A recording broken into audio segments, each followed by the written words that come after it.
Ma nonostante i ben noti problemi di inquinamento, il Cedrino e soprattutto la foce del Cedrino è uno degli ambienti naturalistici più importanti della costa orientale della Sardegna. Basti ricordare come esempio primario la presenza e la nidificazione di una folta colonia di pollo sultano, che è una delle specie più rare e interessanti dell'avifauna europea.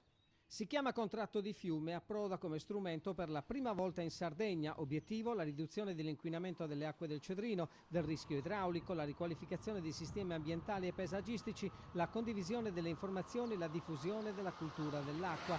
Varato dai paesi della valle del fiume Cedrino e dalla provincia, coinvolge anche la regione. Adesso anche grazie all'unione dell'Unione dei Comuni della Val Cedrino, in collaborazione anche con la provincia e la regione, pare che stanno creando le condizioni per trovare la soluzione a questa annosa problematica. È vergognoso che a giorni d'oggi una comunità di oltre 15.000 abitanti utilizza ancora un'acqua proveniente da delle discariche. Buone notizie, ma anche una situazione ancora molto grave. Il contratto di fiume rappresenta un'opportunità importante per questo territorio. L'altro è il ritardo del Consorzio di Bonifica nel porre in essere tutte le opere per mettere in sicurezza il centro abitato di Galtellì. Continua la controlfrottole, ma le opere non sono ancora iniziate.